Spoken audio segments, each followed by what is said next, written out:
one more time.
Hello, everyone, and thank you for tuning in to another episode of Make a Point.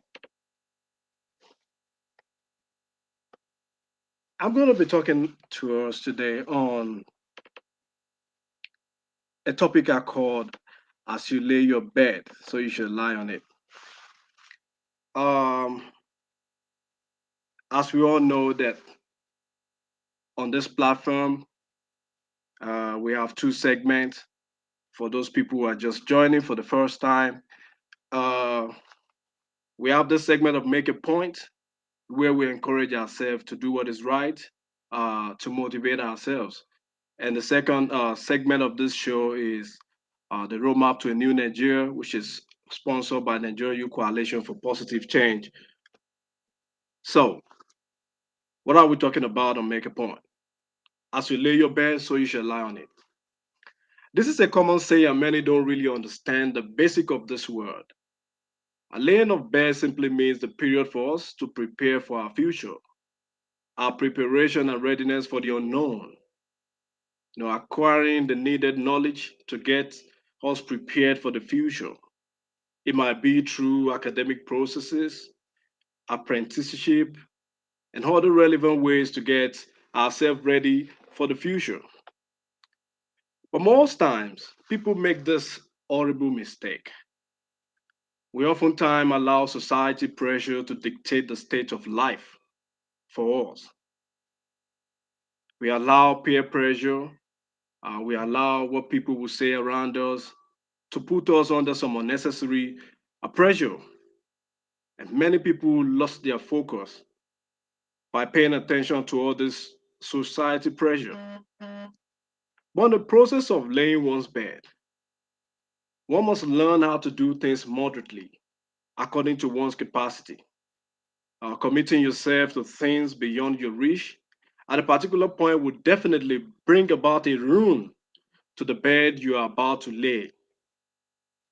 There should be preparation for the kind of life you want to live, even in the absence of the needed resources. It is important to have your own principle of life.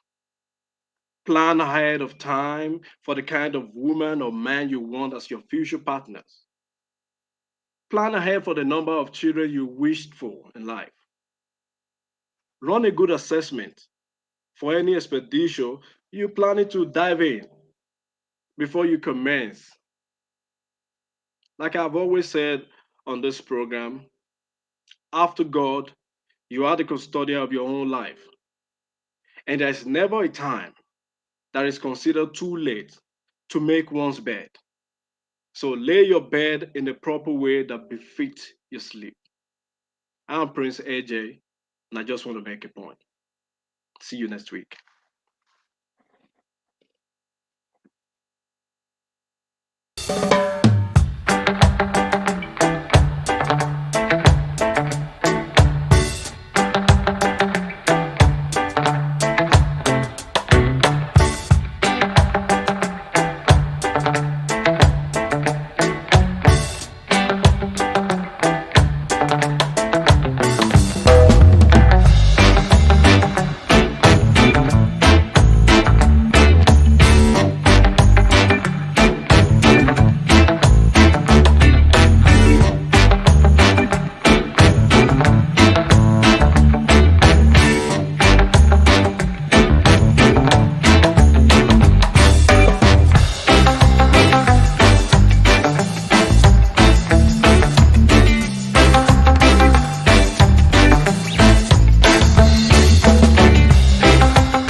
Yeah, thank you for joining this program, Roadmap to a New Nigeria. And if you have not subscribed to this channel, please search for NYCPC Tv on your Facebook and click on follow so you won't miss out on this program. This program is sponsored by Nigeria Youth Coalition for Positive Change, NYCPC, aka One Era Movement. And this is where we talk about things affecting us as a nation and what we can do to change the narratives. And on this program, we always encourage people to, to join us, to comment and to put your opinion out there so that we can all deliberate on what we want to see in the new Nigeria. This is nothing about me; it's about us. If you are having a country and you're having a plan, to see it better, you need to find out what are the root cause of those problems that are, bringing decadence to a lot of things in our society. We need to look at what we can do to solving this problem, to provide sustainable solutions to, this problems. So on this program on NYCPC TV, we always talk about things that we see that are really contributed negatively to the narrative of our country as a nation. And thank you so much for people who are joining the programs today. Thank you for your comments so far and your contribution. So today, last two episodes, we were talking about the decadence in our healthcare system, and we had a lot of contributions from people in the diaspora and in Nigeria. And people talk about their experiences as regard what they see in the healthcare system. Their experiences, the ugly ones, the ugly ones from healthcare personnel and all of that. And people talk about the way our leaders have really turned a careless side to our healthcare system because they have the resources to go out there to assess healthcare facilities outside the shores of the country. So there is less emphasis on the nature of our healthcare system. So today we're going to be talking about the decadence in our healthcare system, and I want us all to, you know, be uh, be on this show to participate on this because this concerns all of us. And if we're agitating for a new nation, if we're agitating for a new Nigeria, we need to look at those things that are actually affecting us as a nation. And we have to see what we can do to change the ugly narratives. On our previous shows, we've talked about our educational system, the decadence in our educational system, and we brought guest speaker to this show, and they talked about things we can do going forward. And today we'll continue on the healthcare system, and I want it to be participatory. I want our members to join us to put their comments in. You need to lend your voice out. You need to, talk about how you want your country to look like. What do you want to see in a new Nigeria? What? How do you want? How do you want to be treated? How do you want to be treated as a citizen of a country? What do you feel? This is a platform where we can, hear our voices and put our own point on this discussion. Uh, Today, I'll be uh, talking from a journal that I came across on the internet, and I want us to, bring this up as our discussion today is on the global citizen platform, and most of this point were written by one of the patriots, Kindari Okonla, some years back, and I think these are things we need to have discussions on and see what we can do going forward. And thank you for people who are joining my live programming on Instagram. That's on my personal IG. Thank you for joining. And thank you all for being on the show today. So get ready because today we are going to talk more and I want you to, we're going to be putting on a link right here that you can click on, and we bring you live on this show. If you have something that you feel is important that will contribute to this conversation, we'll put up the link right there so you can come online and join this program. So we're talking about the decadence in our healthcare system. Nigeria's healthcare system has gone from being comparable to the rest of the world, looking from the 70s and the early 80s, to one of the most underfunded and least robust. It is so unfortunate that the most populous black nation in the world and Africa's biggest economy, that the state of our affairs in Nigeria often reflect the issues that exist across the continent. People always relate to whatever happened in Nigeria as what is obtainable in the rest of the continent. And for us as a nation to be behind when it comes to healthcare system, it is uh, so terrible. That's the only word I can use. Is it is terrible. Uh, Across many indices, healthcare in Nigeria falls short. Even in the midst of the COVID-19 pandemic, uh, there are a lot of problems that came on board that led to a lot of problem, because we remember during that COVID-19 pandemic, the peak of it, the lockdown, a lot of things was happening back there,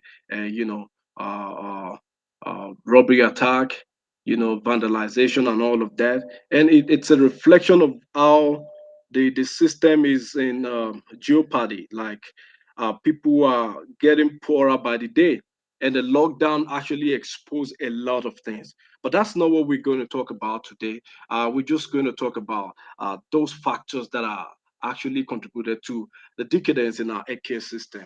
Um, Someone said on this journal that we have a shortage of doctors, the health personnel.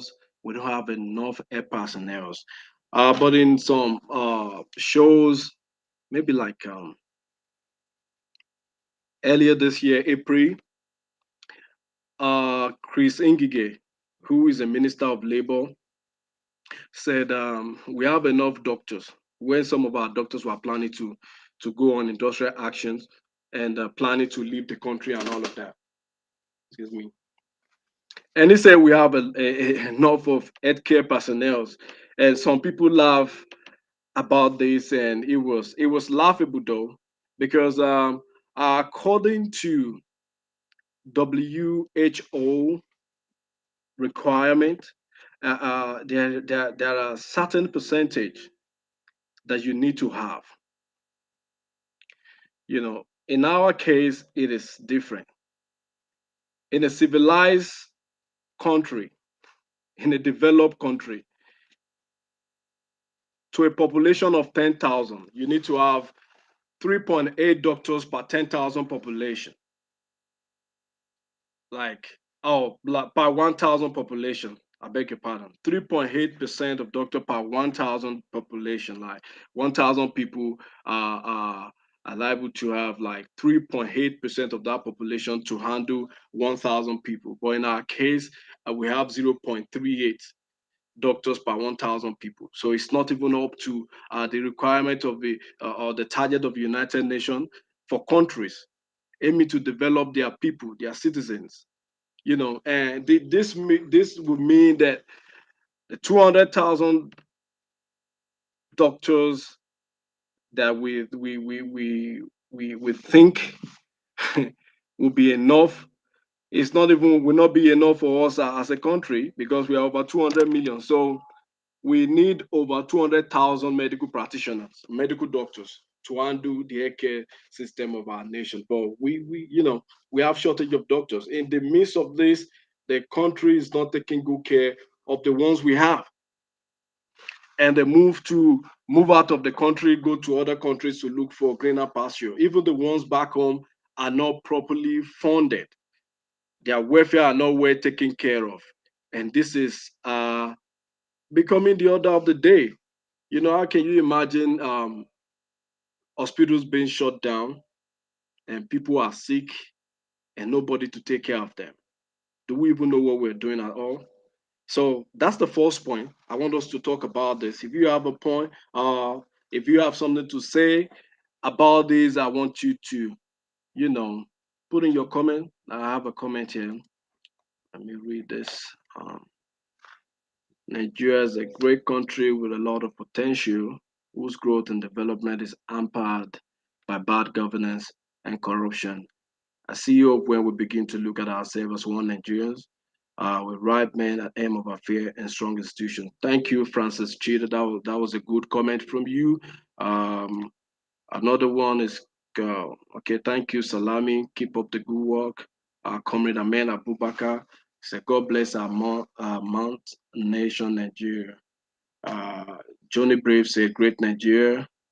Uh, Natural say Yibari say, "Well done."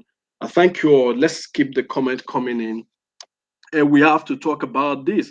So, what do you think? That's the first thing we're talking about on today's discussion. Do we actually have enough doctors? We haven't shortage of doctors. What's your experience when you go to the hospital? What do you see? If you have anything to say about that, briefly, you can, come online. The link is right there. You can click on the link on the Facebook. For those who are on my IG, Instagram page, you can just go on Facebook, NYCPC TV, and get the link. I can also share the link. Share. Okay, let me see if I can share the link on this page so you can join the conversation if you want to have your own input on this show. So we welcome in comments. Bring up your comment so we can, you know, the Minister for Labor said we have enough doctors. Enough doctors. So do we actually have enough doctors? Do we actually have enough healthcare personnel in our hospitals who are responsible enough to take care of the health need of our people? So do we have it? Do we actually have that?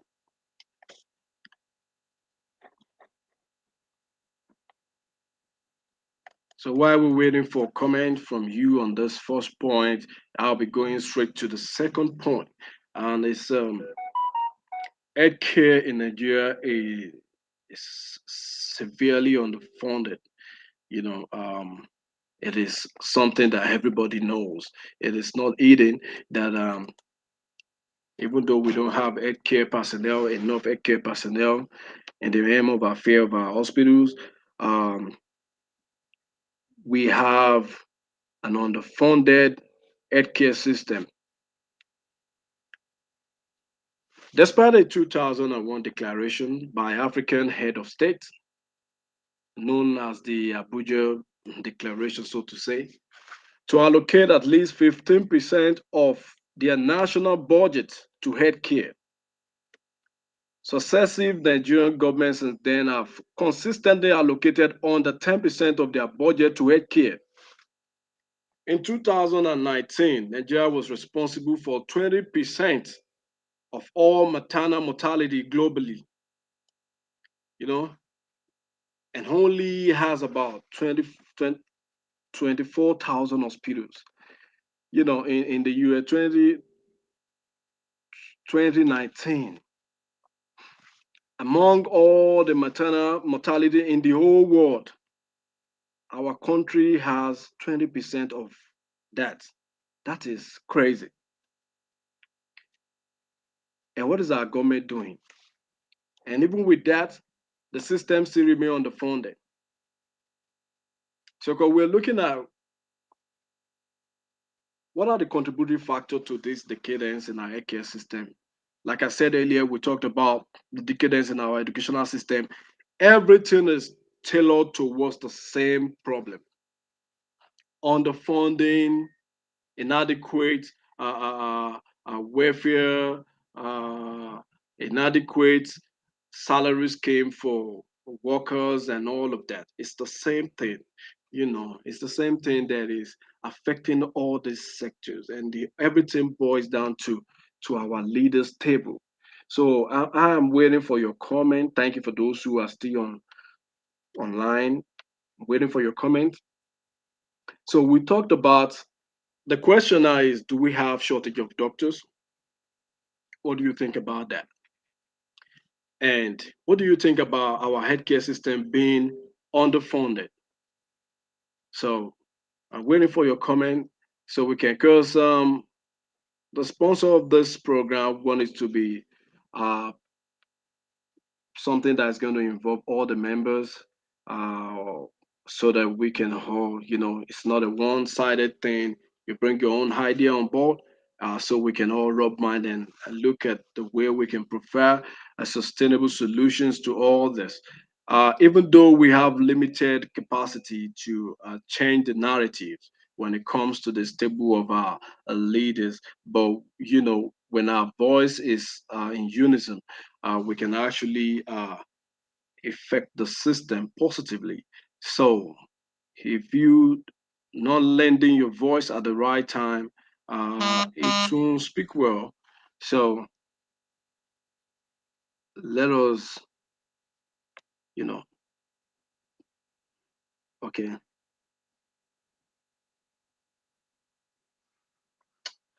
So like I said, if you want to join the program,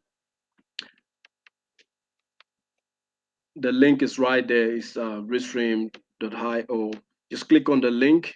I'll pick you up from here. Then you can join this conversation. Let people learn from your wealth of understanding and let people benefit from you. So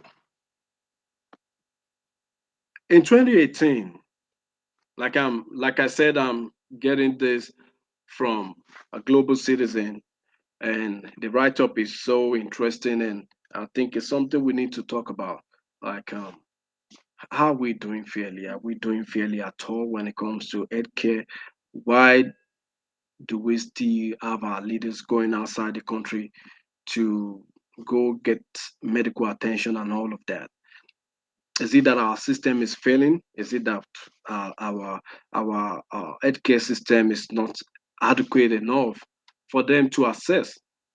So, so in 2018, the Nigeria Center for Disease Control (NCDC) struggled on a government budget that was less than $4 million. We cannot be comparing our economy to US, but the budget of United States Central for Disease and Control that same year was $11 billion, and the country who boasts to be the largest economy in Africa, we were struggling on just $4 million, $4 million, and a country is talking about $11 billion. You know what the government giving to healthcare system is nothing to write home about. So, what do you think about this? What do you think about this? Another point that this global citizen journal made was high care workers in Nigeria are grossly underpaid. I just talked about that. It's the same thing. The teachers are underpaid. Healthcare workers are underpaid. Even those working in the ministry and all of that, they are all underpaid. So, air workers have gone on strike at least more than two times in this year alone. In this year alone, and how do we, like, a lot of people find themselves in a lot of agony on all of this industrial action by our care workers. People losing their loved ones and all of that. It's how do we change this narrative from here? The whole thing rolls down to the table of our leaders. But we as citizens, what are our expectations? The last time we was having discussion on this, some people made mention of the attitude of our healthcare workers, and that's another thing for another day. But even if a system is on or not on the is underfunded, let me put it that way. we what are the ways, how do we, how do we express our duties to people? How do we uh, give our services to people? In what manner, in what approaches do we, render this our expertise to people who are coming to access this healthcare services? Someone was talking about the way some healthcare workers treat patients coming to their hospitals and all of that. How do we even this have to do with us now. We're not talking about leaders. This have to do with us, like you to me, because our leaders always believe the moment we elect them as leaders, they are superhumans. They are more than us, so we cannot talk to them anymore. But let's just leave that for that. Now let's talk about we that we are, you know, handling these things. This is not our leaders. This is not our government now. This is we individuals, citizens to citizens. So, how do you treat other citizens when they come to the hospitals? As a nurse, as a doctor, as healthcare workers, how do you treat people from our basic healthcare centers to our general hospitals and federal medical centers and all of that? So, how do we treat people? Do we treat them in a manner that they will want to come back and access those facilities of yours anymore? Do we treat them in a way that they will be full of regret for even falling sick? So how do we treat ourselves?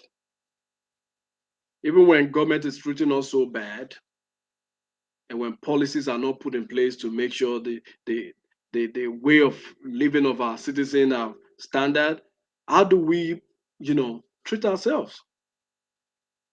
What kind of narrative do we have when it comes to healthcare deliverables? So how do you feel about that? If you have anything to say, the comment line is open, so you can also put your comment on that. But that won't take out the fact that our workers have been underpaid, and this has led to a lot of frustration. Because I can imagine as a nurse or a doctor who is having like 4 kids in a private institution, and he got no other source of income than that job. So how would he or she take care of that family? How would they sort for? And these schools will not even listen. They want their school fees to be paid because they also want to pay their own staffs. So how do you control such situation when you're being traumatized psychologically and you have to deal with somebody who is sick and all of that? Are we not going to allow our emotion to overshadow our profession at some point? Sometimes we are humans. So sometimes when the proper thing is not put in place to take care of the welfare of those people, they can, act in a way that you would not even imagine they can act like. So, but we're all humans. But whatever we do to ourselves, it is beyond that point. It's beyond that time. It is far beyond that time. So, how do we relate to ourselves? Even if the government are not playing their part, so how are we playing our own part in our own little way? Do we make people feel safe in that hospital? Do you make people feel so comfortable, like when they come to access your facilities for healthcare services? Do you make them feel comfortable? Do you make them feel like, okay, even though you having some problems from the government and all of that, do you make those people feel like, okay, the disease or the sickness they are into is not something terrible? How do you talk to them? How comfortable do you make them feel? This goes a long way. This goes a long way, and we need to change things around. We need to change things. If we are looking for a better Nigeria, there are a lot of things that have to change. Now we have a moral decadence in our society, and there are a lot of times that people don't even follow the ethics of their job. you know and in all institution there are ethics and values that staff workers must follow. And we as a citizens too, we don't even understand or know our rights, even when we're not getting the right thing that we need to get from whoever is rendering those services to us. We don't even know what to do next, where to go to. A lot of things is just upside down. But bringing people of knowledge, experience on a platform like this. What I mean by platform is Nigeria Youth Coalition for Positive Change. On a platform like this, we can all sensitize ourselves and change the narratives, change all this ugly narrative around us. If we want a better Nigeria, it's going to start from us.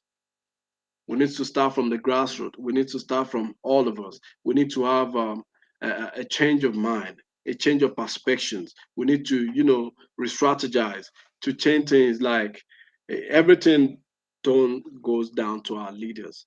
Sometimes within ourselves, the way we do ourselves, are we our brothers keepers? A lot of things is going wrong, and we cannot keep waiting. We need to start from somewhere, and that is why we're putting this upon ourselves as an organization, that we're going to change this narrative, this ugly narrative.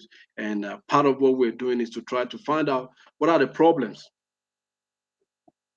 What are the problems? Even if we are envisaging for a new leadership among our fold, what are our expectations? What are the areas that we are shortcoming? Like, what are we going to do to change things around, to turn things around? So that's why we have this conversation. It's a casual conversation whereby we are all free to talk, express our mind, and it's not too official. So we can, freestyle, come online, freestyle with me, talk, and tell me your mind. If it's in your language or everybody understand, if it's in pidgin, if it's English, if it's your local dialect, come online, express your mind. Let's rub mind. This is the platform for all patriotic Nigerians. All we want to achieve is a new country where hope can be made alive, where we can all achieve our dreams, where our children will be afraid of where next they're going. So, and another point that I saw on this journal was over 70% of healthcare spending in Nigeria is out of pocket. We don't have any insurance scheme like the NHIS that we have. It's not even, uh, maybe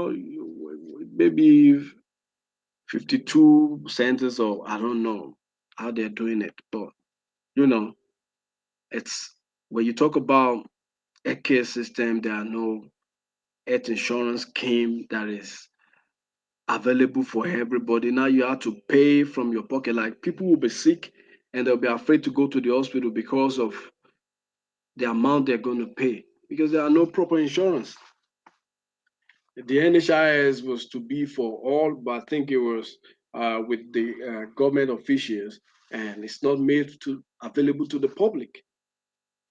So even some places that are being cited as NHIS centers, hospitals that have been cited as NHIS center. You go there, they tell you their website is down.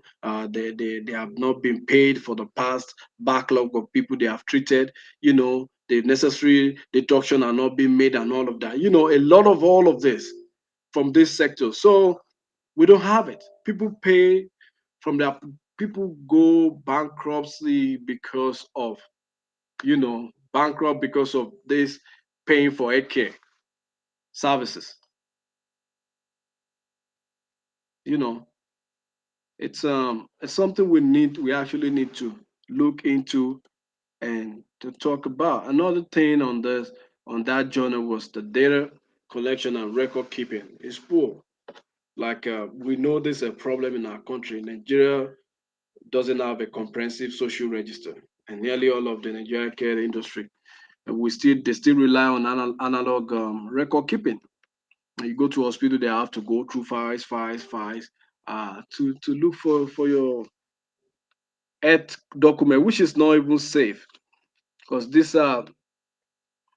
It's private information that need to be kept well.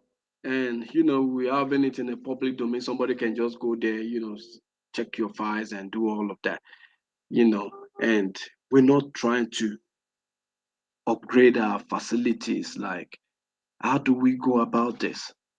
By now, we should have a database, a data collection center for everybody, where you go to the hospital, pull out your information, and without even taking long time, like going to a big shelf trying to look for your files, and that's a lot. So what are we doing? What are we doing? What do you think we can do? What's the way forward? What's the way forward? What can we do to change this ugly narrative? What can we do to change this ugly narrative? It's something that we need to talk about. It's something that we need to, you know, uh, say it loud to the ears of our leaders that okay, they know this is a situation of thing, but people just feel so comfortable with everything. We're not talking. We're not talking. So, and this is the time for us to talk, because election is coming again. Election is coming again. People will start, campaigning. We should be asking questions now. What level are we? What level are we when it comes to education, when it comes to healthcare services? What level are we? What are we doing? What are we doing? So feel free to put your comment.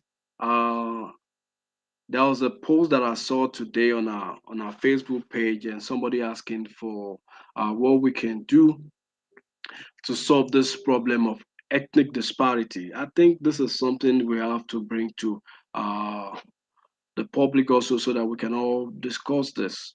You know, it's growing bad every day. Like, it's growing bad every day. What can we do to change this? What can we do to turn this around? Like, people killing themselves based on uh, ethnic differences and all that. And this is the strength of our nation. Our ethnic diversity is something that made us popular. And if it's well harnessed, then we can be the best, like the best of all countries. Can be the best of all countries, but how can we change this? So a lot of things are there for us to talk about. Not only to talk about, we have to see what we can do to change this, to make sure that things go in the way that they should go.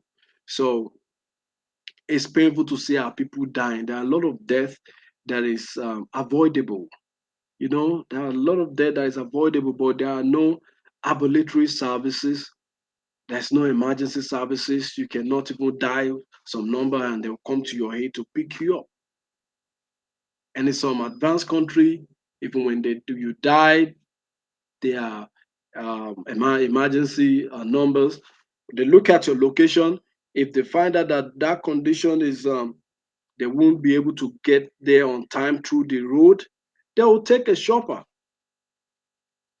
an helicopter to come over and pick you up, because life of citizen matters. But how do we handle ourselves? How do our leaders handle ourselves when they get to that position? They don't even see themselves as part of the whole system anymore. And the main mistake they are making is they're still coming back to be among this system. They're still coming back into this system. So no matter where you are, even if you are safe, even if you are safe from banditry, you're safe from whatever that is going on, all these social vices, if you are safe from it and you are in the diaspora, you have to think about home. Because one day you go back home.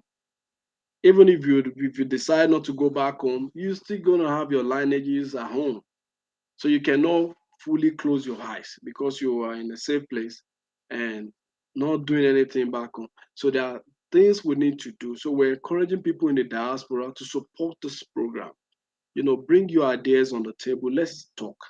Let's see how we can, provide sustainable solution to things that we can handle as an entity.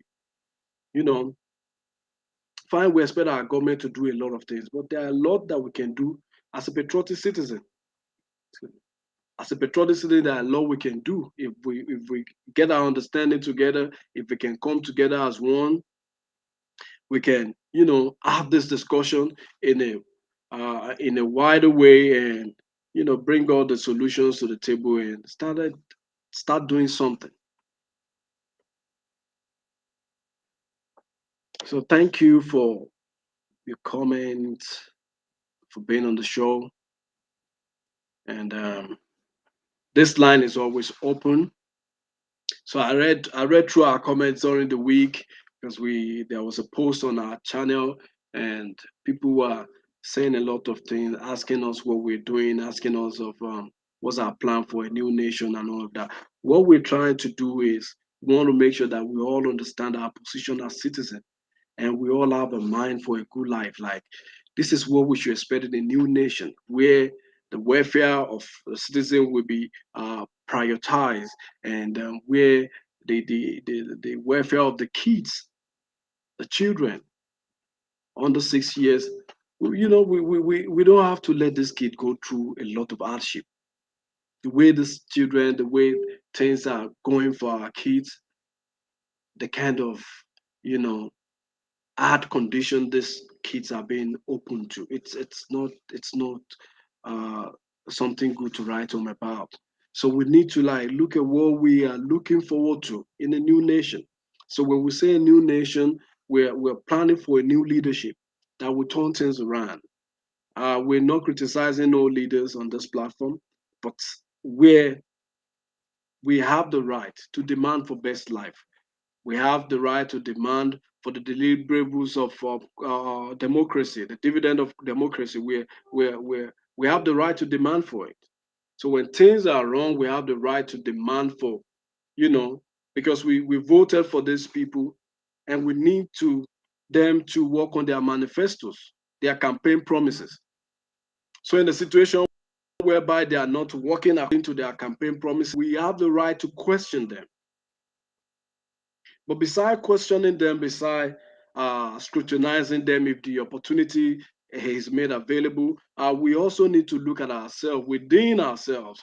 What can we do to change these ugly narratives? There are a lot of things that are not caused by the government. You know, somebody waking up, you have behind your home some trash that should be properly disposed, and you just dump in the drainage. That's not government. That is you. That is your kind of person. Or you are in a workplace where you're being paid to attend to people in a very civilized way. But you allow your emotion, the pressure on you and all that to, you know, feature in that process. And you started talking in a negative way to that individual that you're trying to render those services to. It's something that is not good. And these are things we have to check ourselves on so that we can have a better place. Even if we are not having it good with our government, we need to have a better place for ourselves where we can express ourselves. Like, do what is right to your fellow humans. If you do what is right to your fellow humans, it's going to come back to you. That is going to come back to you. That's going to come back to you. So we cannot keep blaming everybody for our problem. We need to see where the problem is, talk about it, you know, and do the little we can do. If it has to do with sensitization, let's do sensitization. If it has to do with, okay, making a proper plan, let's do a proper planning, so that even if a leader is going to come among the fold of the youth of the country, you need to know what you're going there to do. You need to have a proper plan, not that you just wake up in a day, I want to become a leader, and you don't even have nothing. So we need to look at the problems that we are facing as a nation, the root cause of those problems is very important. You cannot provide a template solution when you don't even know what are leading us to those problems. What are the causes of those problems? We need to find out the root causes of this problem, look at the way we can solve them, and look at how deepening the decadence is. Like, what are the effects of this problem in the society. If it's the one we can tackle immediately and do some things to ease the pain, we do that while we work in providing a sustainable solution for the future. So if anybody is coming to lead, you need to have all this in place. Like, where's the problem from? How can you ease it? What are the solutions? What are the practical way to get this done? So that is our plan on this program, and we believe that very soon we'll be getting the right people to be in the right place. Uh, Thank you all for joining the program. I'm about to round up too, and like I said, if you want to follow this program, just go on Facebook, um, NYCPC Tv. That's the channel. And if you want to become a member of this movement, Nigeria Youth Coalition for Positive Change, aka One Era Movement, you can go to our website. It's nycpc.org. nycpc.org. It's more or less like a membership platform. You create an account for yourself. You sign up, and you can meet people from your different region. We have the map of Nigeria on the platform where you can search for people around you and become a full member of this movement. And then if you want to be a volunteer, so you can join us on advocacy programs and all of that, you can go to our second website, which is oneeramovement.org, oneeramovement.org, to join as a volunteer. You're going to, when you scroll down, you see where you can join as a volunteer, and our personnel will reach out to you and tell you the next step to go through as one of our distinguished patriots. So once again, to become a member of this movement, Nigeria Youth Coalition for Positive Change, visit nycpc.org. NYCPC, that should come on the screen now, nycpc.org. This is where we have our members, and you have a lot of things going on this platform.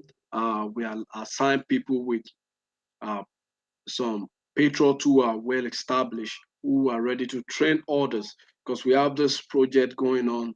It's called Learn a Trade to Become a Boss. It's LTB. We call it LTB. So when you go on that website, uh, some features are coming up.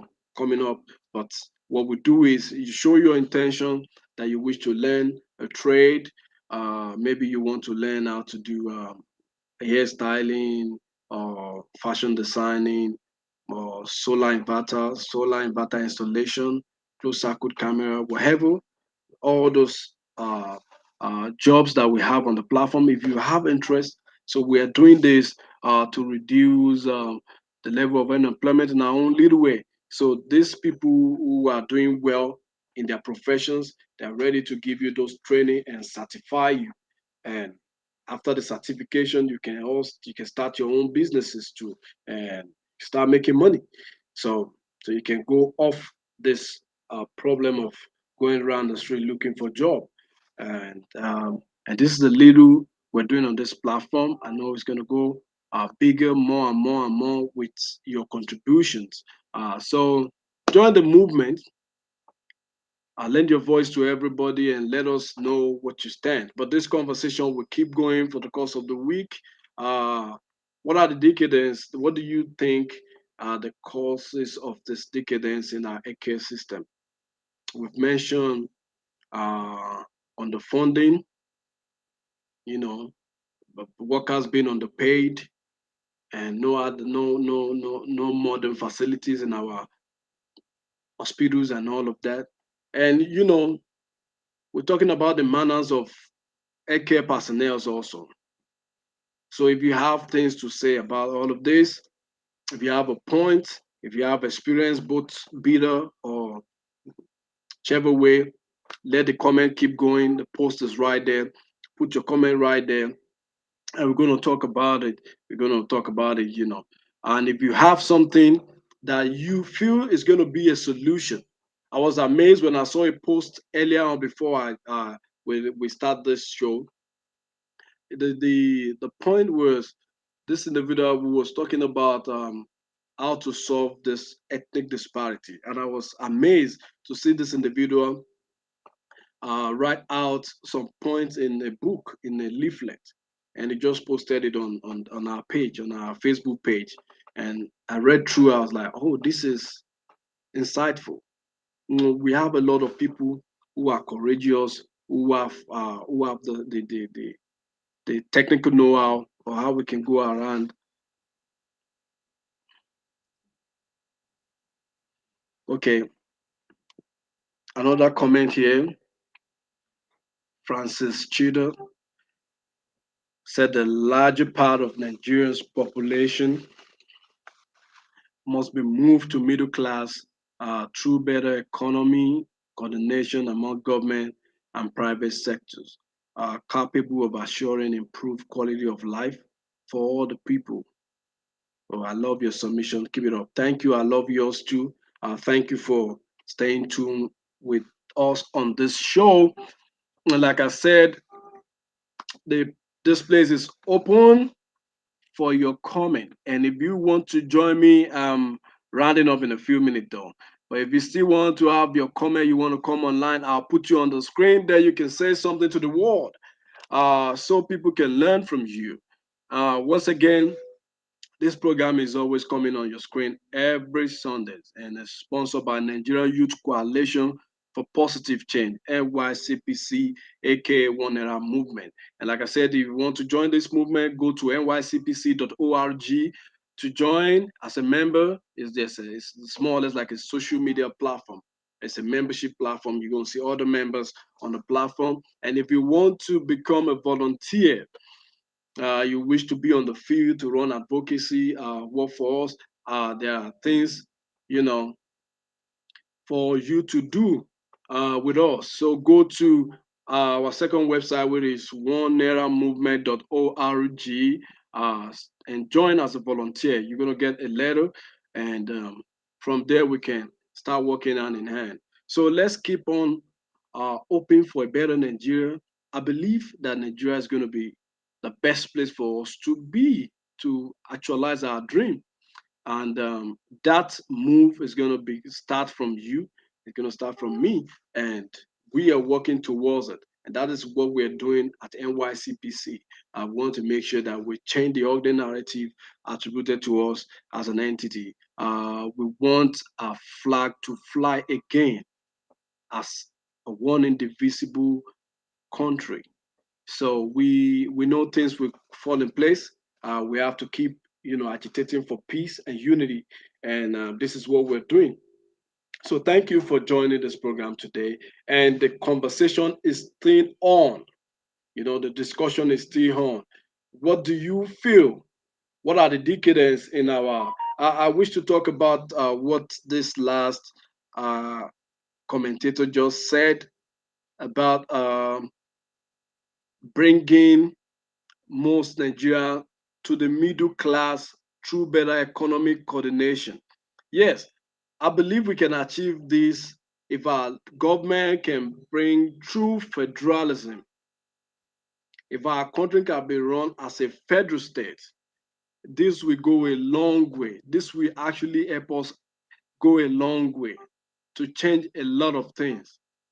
To change a lot of things. There's a post on our Facebook page, Nigeria Youth Coalition for Positive Change. You can look for it. Is our Facebook page slash NYCPC dot org. So you can look out for that. There's a conversation ongoing on that, on what we can do to change this whole narrative and have the Nigeria of our dream. Thank you all for being with us on this program. Next week is going to be another wonderful episode, and I want you to get yourself prepared. So we will be opening up this line for all of you to, partake in it. Come online. Let's have discussion. Let's have conversation. We normally bring in people, experienced people, to this platform to talk, but it is not for that alone, because this platform is for you and I. This platform is for all of us. So if we can come online, let's sit, let's talk, let's have a chat. I'll bring you here. We can talk. So thank you so much. Thank you for joining this transmission today. Next week is another time. Uh, God bless you. Have a wonderful week. Thank you. Love you all.